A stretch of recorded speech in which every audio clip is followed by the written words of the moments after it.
I'm ready. He looks like he's ready. Oh, sure. Okay. Well, just talk to me. Don't worry about what Greg's doing. All right. First of all, I guess I'd like to start off with what was your reaction when you found out that you were being inducted into the Lincoln Academy of Illinois? Well, I think first of all, I thought, I'm now retired, or at least like to say semi-retired, and I'm thinking, well, gosh, I thought I just received all the awards and honors and accolades and things when I was a member of Congress, that once you're out, what more is there to be recognized for? And so I had heard of the Lincoln Academy, invited to its proceedings. That never really worked out all that well in the past, and we had several of my hometown Peorians who were active in it, and I always knew it was a very prestigious thing. So when it came, when the letter came, I thought, oh my gosh, how about that?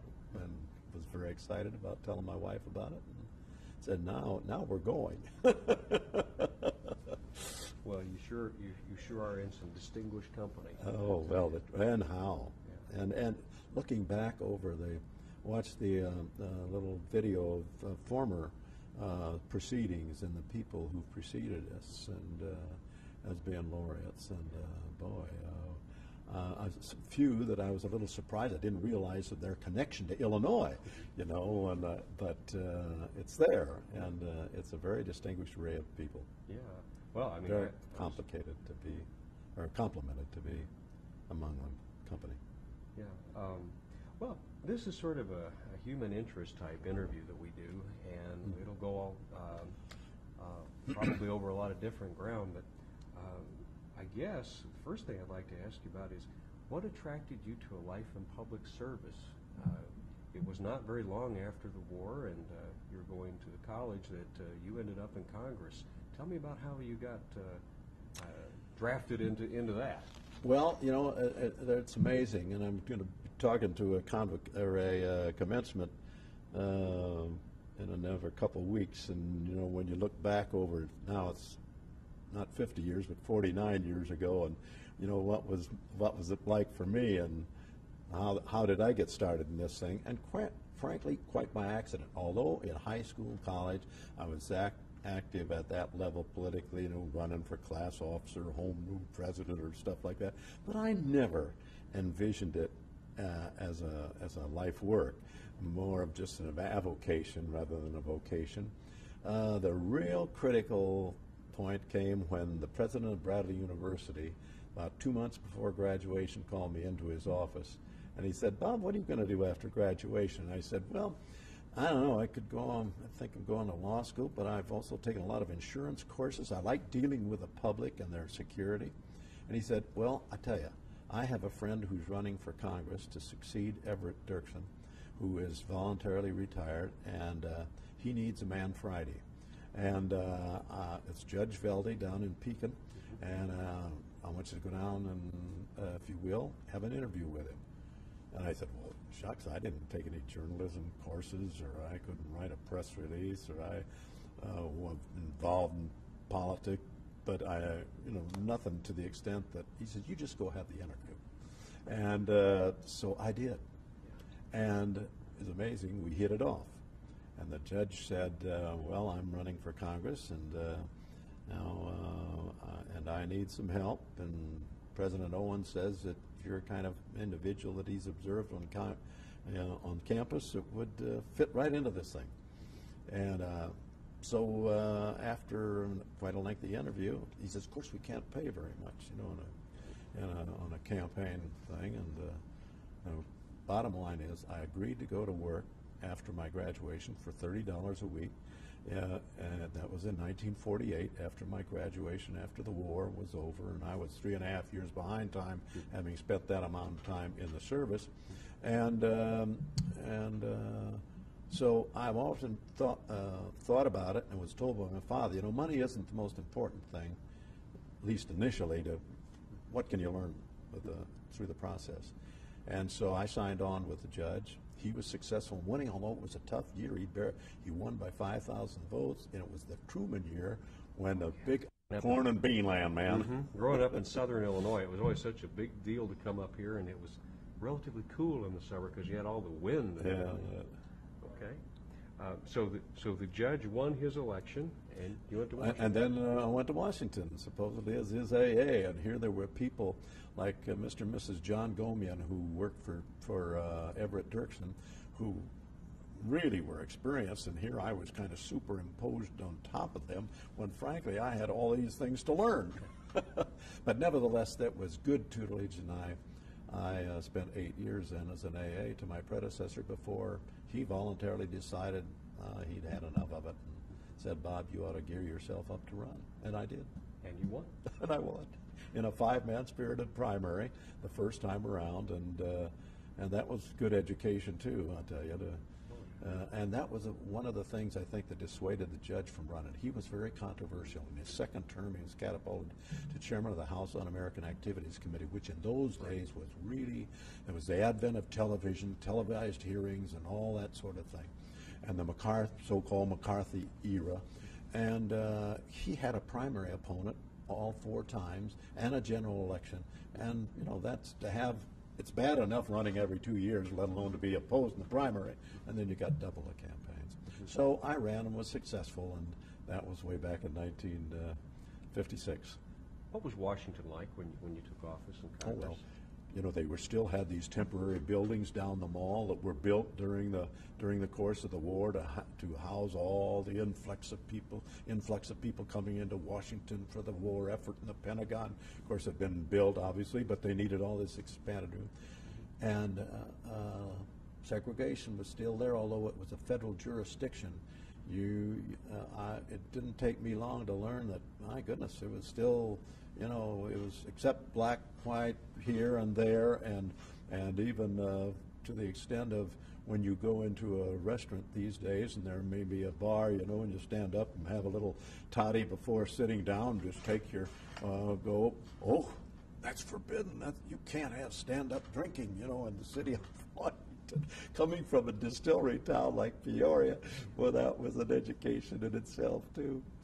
You would have served under the leadership of Sam Rayburn, right? Oh, he was I have a wonderful picture of him in my office, or it's a plaque really, that I was awarded some years ago in honor of Sam Rayburn, and he was the ultimate as a speaker. What was it like serving under him? For me, very educational. I was very fortunate when I first went to Congress then to have as my first chairman of my subcommittee on government operations, John McCormick, who ultimately became majority leader and Speaker of the House of Representatives. My ranking member, Republican, was one Clarence Brown, who was then father of Brown, with whom I served, and was a very big power in Republican politics. Well, having as my first subcommittee chairman and ranking member men of such stature in the Congress was a real educating thing for me, even though I had the advantage with 8 years as an AA. I knew every member of Congress by name when I was elected. It was an advantage. And of course the new members I had to learn just like in my own class, but it helped me a great deal to get started, and was elected president of my freshman class, so it didn't take me long to get rolling, you know, but it was a different experience in those days. I read something about Sam Rayburn here a while back about how he just didn't, how times have changed. He didn't want to deal with television. It would never go on it. He did it once. He did not care for it, and he said, you know, if I go and meet the press or something like that, you're going to want me on. Everybody else, I just don't feel like this is something I should do. Can you imagine that's such a change from even though he was chairman of the Commerce Committee before he was elected Speaker. That's such a, can you imagine, I guess I'm having trouble imagining Congress doing so much of its work out of the limelight of these things. Yeah, but I'll tell you, you know, when we began electronic coverage of the House and Senate, that was a controversial thing. I was rather skeptical at first, because I wondered, well, now, how much showboating are we going to have take place? And we've had some instances. I've had to admonish junior members sometimes with coming on the floor with what I thought was disrespectful of the House, where it did not put us in a good light, and some of the antics that took place. But I'm convinced after these years that it was a good thing to have the proceedings of the House and Senate covered, electronic coverage, and there have been abuses, but you got to weigh the bad against the evil, just like in a bill sometimes. Well, I don't like it all. I got my objections, but I'll be for it on the strength of the good overcoming the bad, or the positives over the negatives. And I think that's happened and then of course even extending into the hearing room and some of the other things. I think it's really been a good force in helping to educate the American public on how the institutions really do work. And it gives them a better insight. Now, it'd be nice if everybody would watch it, but you have people today talking about C-SPAN junkies, or they'll phone in, and it's a kind of a limited number, but they are intense on both sides, and that's good for society. The activists in both parties that really know what when they get up to speak in a public forum, they can draw on experience firsthand, and excuse with no disrespect to any member of the media who might be questioning, it's unfiltered. I mean, that's it. That's the raw thing. It wasn't what somebody else recommended or their view of the speech. You had an opportunity to learn from, as you said, some real giants. Of course, you worked, I imagine, very closely with Dirksen. Absolutely. What was it like to work alongside a man like that? Well, he was just one. I like to think of him as my mentor because I learned so much at his feet. And he was, of course, and then it made me very proud when I'd go over to his office and he'd introduce me as his congressman. He was from Pekin, of course. I was from Peoria, and I watched him and observed him. Of course, he was given with such a gift of eloquence that was unsurpassed. Let's face it. That was number one, so that when he made a case, he could communicate it in clear, understandable terms. Same thing in his campaigning. Why was it that people would really fill the halls to hear Everett Dirksen? Because he'd given one whale of a speech. Now, admittedly, sometimes you'd ask people afterwards, gee, that was just one whale of a speech, and you say, what did he say? Well, let's see. Not all together, but it was usually filled with such flowery language, and descriptive language that you couldn't forget it. You say, boy, if we want to really get the whole audience cranked up, let's get Everett Dirksen to come do the job. Yeah. And his colleagues respected him for that too, obviously. But moreover than that, he was very smart and gifted, and of course, you'll always go down the annals of our history as being a real key in the civil rights movement, when that was the big issue in the country at a very critical time in our history. And so many other, the field of foreign policy, and where we out here in Illinois were, under the influence of Colonel Bertie McCormick and the Tribune at that time, and isolationist America, and why should we be thinking in terms of abroad when, frankly, now that our responsibilities are what they are as the superpower with the nuclear capability and defense and all the rest, that it was necessary that we know what was going on beyond our borders. And so he was a prominent figure. Unfortunately, having been afflicted with emphysema, was taken far too young, relatively speaking, because he was a very vigorous man to be able to give us many, many more years had it not been for his health. I got the impression from, even now, I was fairly young at that point, but I got the impression that he was a man who, although the Democrats were in power, he enjoyed almost total respect from both parties.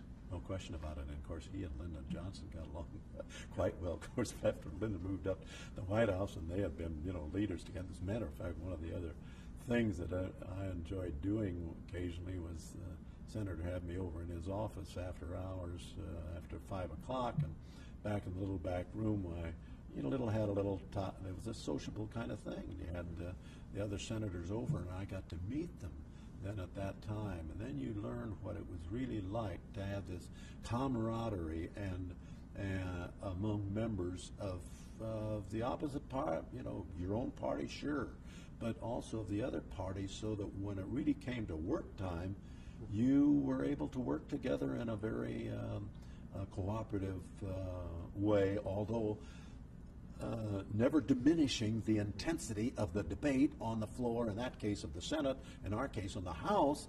It's got to be there. There's nothing wrong with that. But what I have to kind of admonish my colleagues, or at least in my latter years serving, was, but don't cross the line of impugning one's motives simply because they're opposed to your point of view. Keep the argument on the substance of the issue, not on the personality. And I have some real concern today that we've lost some of it. Now, that doesn't mean that didn't happen in our history. Gosh, if you go back, some of our members were clubbing others with their canes. I used to take visitors up the stairway, and I used to show, this is where so-and-so got hit by so-and-so. And but let's face it, we think we live in an era of some discipline and civility and respect for one another's opposing views, that we don't project the best image when the debate degenerates to personalities versus substance of the debate. Civility is a word that's often applied to you when people talk about Bob Michel.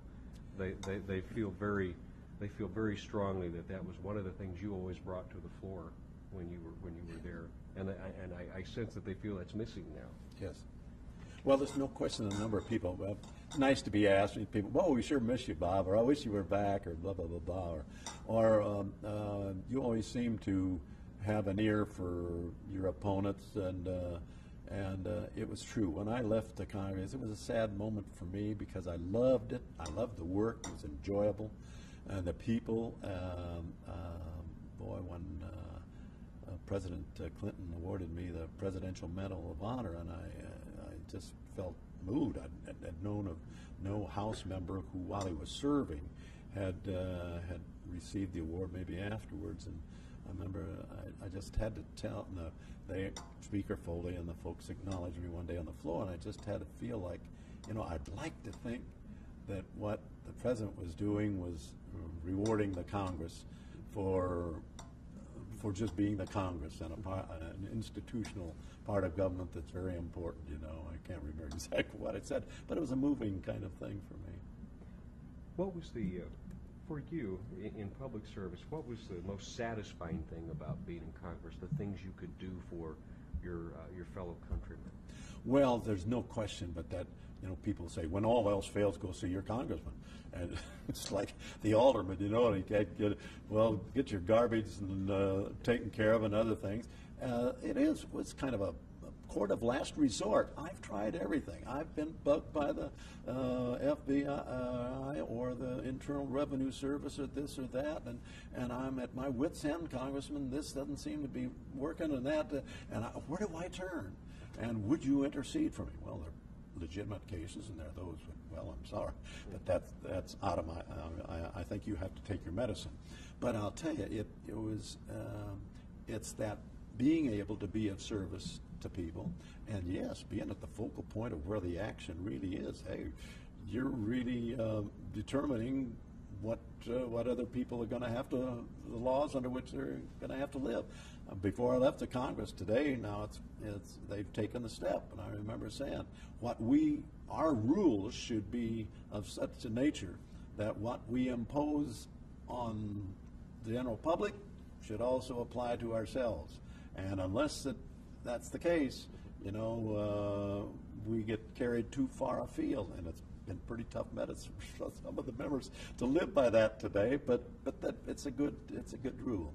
And then of course when I became leader, then it was all the much more profound, because then I was invited up to the White House meetings on a weekly basis with my colleagues in both House and Senate in the leadership, where foreign policy was actually developed, where my views were actually being asked, where you really, it was really at the focal point of the action, and that's very satisfying. Of course, I think it culminated probably on that when President Bush and the Gulf War, and needed the authority to use force if he was going to fully implement his policy.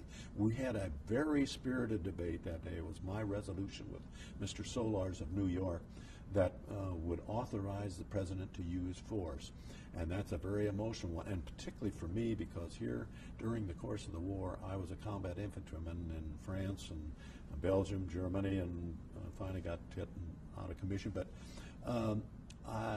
I was, from private, went up through the ranks to in the list of ranks. But I was always following orders. I had nothing to say about what would happen when I'd go on patrol, when we'd advance, or I was always being told. That's the military. And when I read after the war was over of some of the actions we were in, I was there, and I always wondered why this or that. I never knew anything about it. It was very narrowed down to platoon level.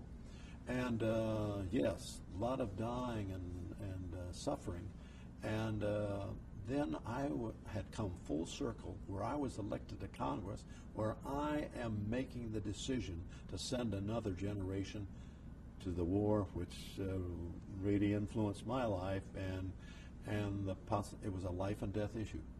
And I can still recall Tom Foley telling me, Bob, I remember when you came up to the speaker's chair and before the vote, and I hadn't made my closing argument yet. And I said, Tom, boy, this is a real tough. It's been a good debate, but it's a tough one for me emotionally, and I'm going to have to let it hang out during the course of what I say, and it'll be me speaking from my heart. In the end, I'm going to have to say yes. I'm coming to that, and you're probably going to be voting no. But we'll respect one another after it's over, and of course I hope we win. Well, thank heavens that after we had the authority and with the good planning of the Bush administration and Colin Powell and Schwarzkopf and all the rest in implementing the action, that the minimum, in that debate, they were talking about thousands of body bags, and if you're on the other side and you want to really make it a tough thing to vote for, it got to talking about gruesome things. And so when it all ended up that we won, and it was with a minimum loss of life, that was very satisfying for old Bob, I'll tell you. You worked with, let's see, every president from Truman on, right? Yes. Tell me about your favorites. Oh, goodness, that's always a tough one. They all have their strong points, and maybe some have their weak points. For me, I guess it comes down more. While I was quite close to Nixon, even though I was not leader yet, although I was in beginning up the leadership ladder, he was a member of a group called the Chowder and Marching Club, which also is a group of closed Republicans, mostly conservatives, who felt strongly about the real core philosophy of our party, and we stuck together and voted together, and pretty much of a hard line. And I always did everything I possibly could in the early days to further Nixon's advance up the ranks and to support him for president, and even in the impeachment, right up until now Judge Wiggins from California, who was on the committee at that time, said, Bob, there was an admission this afternoon, and our case is lost. And at that time, we just knew, we couldn't do it anymore. And then the conversation accelerated to the degree that the president finally felt he had to step down. But I was in the room the night before the night he actually did resign, and was the only one that night who had presence of mind to pull out an envelope and scratch down some notes of who was there and what the mood. I called it afterwards. The next morning I quickly fleshed it out a little bits of things I could quickly remember. Turned out to be about 3 pages, single spaced, and I said a room full of tears, because here was Senator Stennis and Eastland on the Democratic side, and Democratic congressmen kind of conservative persuasion, along with some of us. Dean Birch was our national chairman at that time, and others. And so I had those all listed, and I gave the best I could. when Nixon finally resigned, and it was quite some time before there was a reapproachment. I always felt like those of us who were in that club, when the going got tough, were forced out of the circle got smaller. And one thing I've always learned from that: if a president's in trouble, or like say, better that his circle widens and his advisors, rather than going to the cocoon. And I always felt, incidentally, having talked about Everett Dirksen before, if there was one individual who could have made a difference in that, I think it would have been Everett Dirksen, because he was close enough to Nixon, could talk to him like a duck jackal, say, Mr. President, you better fire those fellows, as only Everett could say it. And whether or not it had been successful or not, but he passed away before that opportunity happened. And so we have to go back to, but then after that, as I have in my memorabilia, a very touching letter, handwritten by the President. Bob, you captured, from what I recall of that evening, you captured it very well. And I'm sorry if you felt, as I made mention that night, I hope I haven't left you down, because I had told the President in my letter, Mr. President, you did leave us down. And I am so sorry for it.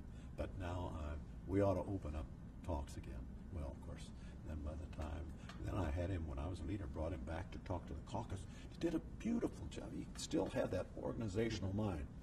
1, A, B, C, 2, A, B.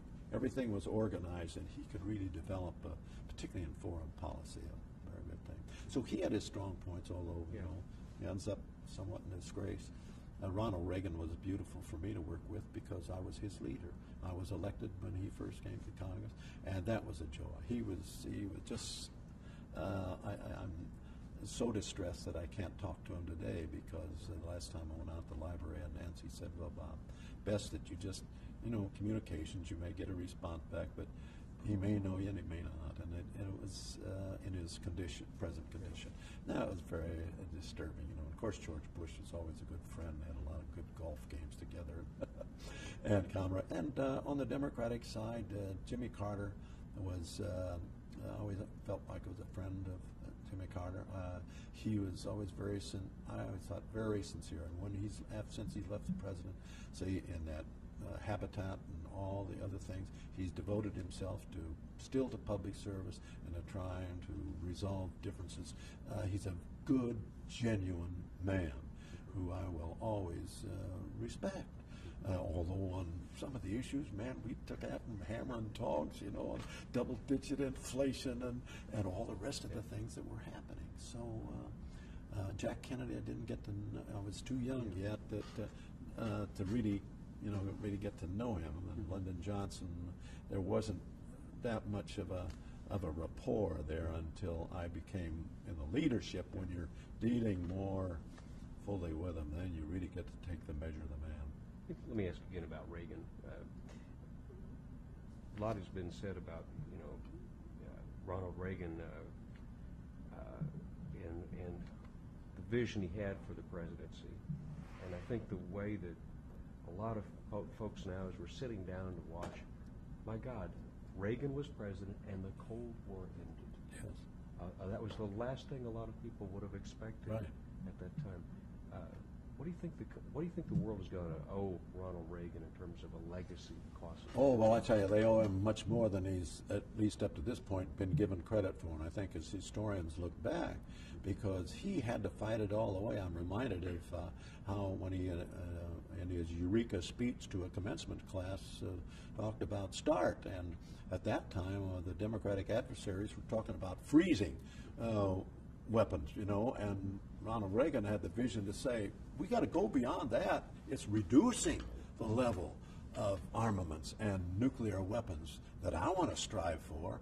And then, but all the time talking that way kept our defenses built up strong, always to make absolutely sure we were never going to be shortchanged when it came head to head with the Soviet Union, and even to the degree of Star Wars, and where people poo-pooed it, and was been in controversial debates on the subject. The point was that it got up to that level where where the Russians couldn't match it and still maintain some degree of satisfaction with their public at home, whereas we had the resources and he had the vision and the communication skill to marshal the forces to get us to the point where we could face the Russians down, and it was done in a peaceful sort of way, to the degree that the whole thing, from the standpoint of the old Soviet Union, it just became obliterated, you know.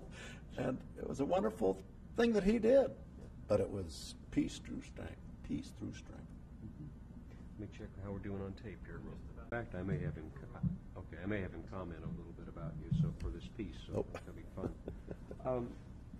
One of the things that it's mentioned, of course, in your biography, in your notes here, is about the Technology Transfer Act. That was an especially momentous bill for you. Could you speak to why that was such an important thing? Well, here in Peoria, we had what we called an agricultural research laboratory. It's one of the 4, well, now 5 in the country. Everett Dirksen got the initial money for it way back when.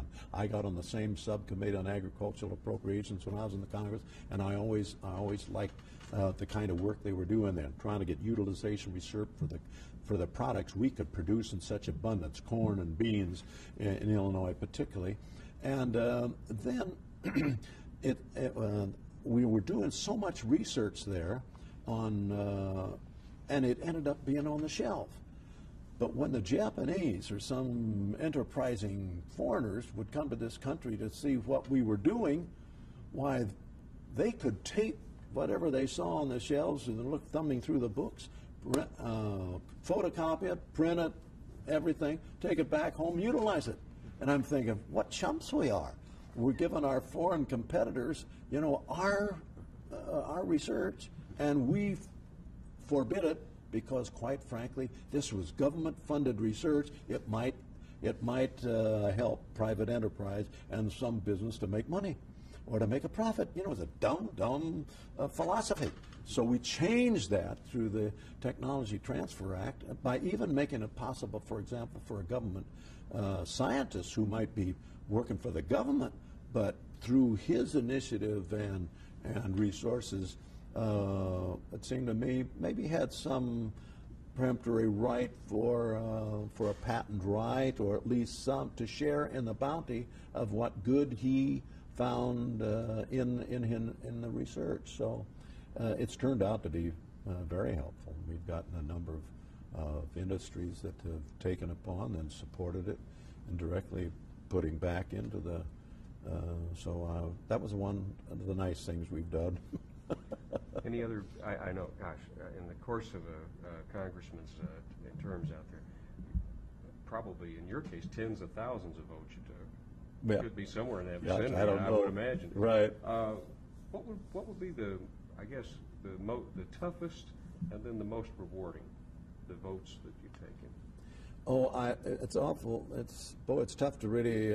Sometimes I can't remember what I did this morning or yesterday, but when I tell you, I think one of the reasons I was elected leader was because of my service on the Appropriations Committee and what I did there. Now, in my party, the overall objective: how can you reduce federal spending? When I was first sent to Congress, it wasn't with a big chart, a laundry list of things to do. Bob, go to Washington, cut the cost of government, get it off our back, and reduce my taxes. That was my mission, that was my charge. And so when I got on the Appropriations Committee and tried, and in various controversial areas, particularly in the health, education, and welfare field, I talked to a group the other day. I said, I remember when I went on the Health Committee, and the National Institute of Health was getting $200 million a year for the great work that they do. Today, that money's up probably about $8 billion. Now, I was responsible in part for some of those increases, but I thought that was a real valid area for government research to be focusing on, and has paid off rewards many more times. But some of those votes, then, when the argument then is couched, you want to deny this child this kind of benefit or that kind of cure, and I thought, well, we are a little limited to what we can spend this year. Now, I hope eventually we can get, well, all those votes. Sometimes we were, and when our opposition, I remember one day, they purposely demanded roll calls on 27 of those cutting amendments. And every one of them was a tough one for the time being, so that when you run the next time, you get charged, why, he isn't for anything, you know.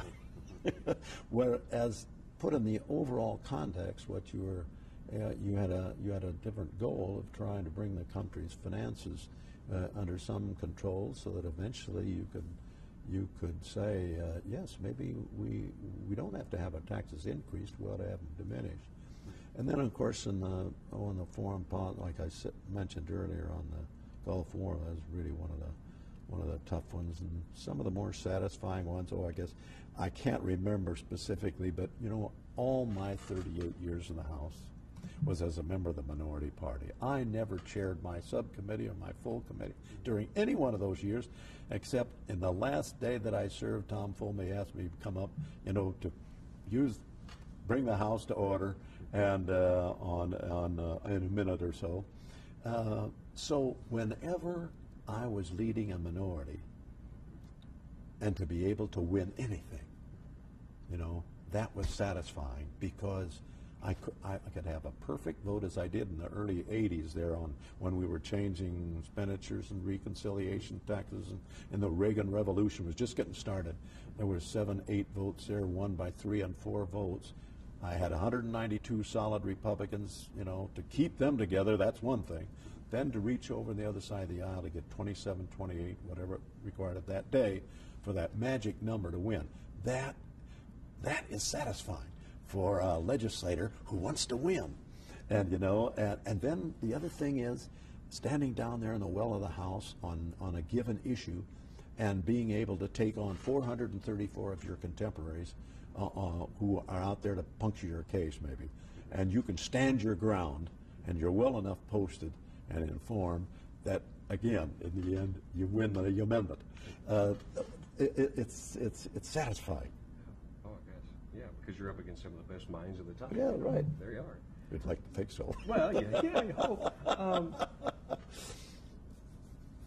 How would you describe what sort of role should the federal government have in the daily life of people? I always love to ask someone. Well, of course, it should be a limited role, you know, and as Lincoln put it so well, you know, that you know, government should be doing only that for which the individual does not have the capacity to do for himself. That government always, well, primarily it's a security issue for the federal government to preserve.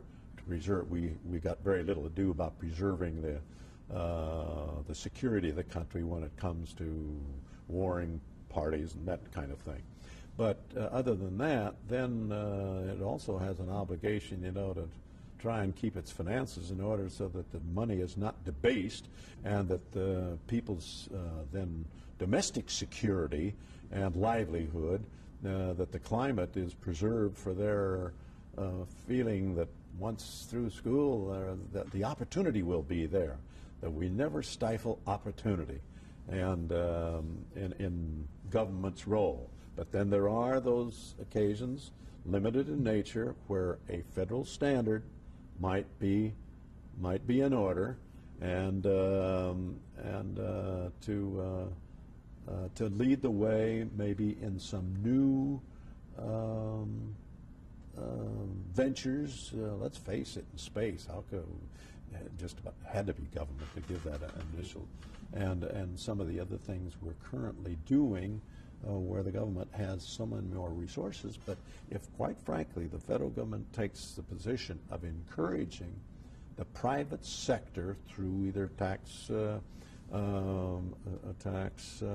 policy to encourage it, why, it ought to do that, because I'm not one of those who think government knows all. We've got some very smart, dedicated, wonderful people working both in the bureaucracy and in elected positions of government. But the system is, and then of course, to preserve what our forefathers did with a minimum of tinkering by way of amendments to the Constitution. We've had several, and they've been effective, We had one that we thought was effective and had to repeal the amendment, But so far, I tell you, nothing so satisfying for me in those closing days of the Congress when these emerging democracies, particularly from the old Soviet Union, and they would come over and want to know what is it like to be a minority leader, because they came in a system where there was only one there was only one view. Well, what place is there in a kind of a democratic society then for the minority to be worth running or have anything to say? And I say, well, look at me. Unfortunately, I've been here 38 years and I'm still in the minority, but I do feel like every day that I go to work, I've got a part to play in helping to shape public policy. And if I can pull and tug in the minority enough to deny a ruthless majority, then it's been worth it. And then the other thing is, because when they say, we'd like to pattern our Constitution after yours because we think it stood the test of time. And brother, that's nothing that more satisfying to have those who've been under dictatorships and authoritarian government and with little freedom and recognizing that, boy, that taste of freedom, boy, that's something, and we want it for our country. That's a beautiful thought. That's a beautiful thought to close on. Good. I was going to ask you, a lot of people that I've talked to on this in this program series have talked about Lincoln some, and of course living just up from the Capitol here. You ever do much thinking about Lincoln as a hero? Well, I tell you, my father was a French immigrant, and I was going to say tonight in a few little words that my parents were very distressed when I told them I was thinking of getting involved in politics. They said, "Oh, that dirty, rotten game of politics. Why would you be?" And my response was, "Well, I thought what I learned here at home was the difference between right and wrong, and that, quite frankly, I thought that politics could be a very noble profession. As a matter of fact, Dad, I've heard you speak of one American politician in the highest of glowing terms, and he learned about Lincoln before he ever came to this country as an immigrant. And honesty is the best policy, and humbleness, and all the virtues that Lincoln had, and still, that. And when I could touch that responsive chord with my dad, eventually, it took a little time, but because to say you're molded, who were we to say we could be molded in Lincoln's image? That's too far afield. But at least as a point of reference and a standard, a high standard, to which to at least have ambitions of. Well, then that helped. And of course, it's still. You take a visitor up to that Lincoln Memorial, and that sitting there in that chair, and then to read, the address and the second and the brevity of what he said, but which lives in history because of its forcefulness in such few well-chosen, eloquent words. He was. And to be the patron saint of my party. I'm proud of it. Is he your favorite politician? He's got to be. Got to be. And, of course, for historical times, yes. Currently, you have different views of those with whom you've served, obviously, in more modern times. Is there anything that I haven't touched on or haven't asked about? Not really. I think we've touched a lot of bases here. And I feel very good about what we've done. And I'm sorry, my answers sometimes become too lengthy. And no. Half of them should be or more on the cutting floor when it's all in. Well, I will have plenty to work with, and I always save all of these so that in the future, if somebody wants to come back and take a listen to them or watch them or use them for something else, we've got them. We've got them. And I think that's another good thing that this show does. Good.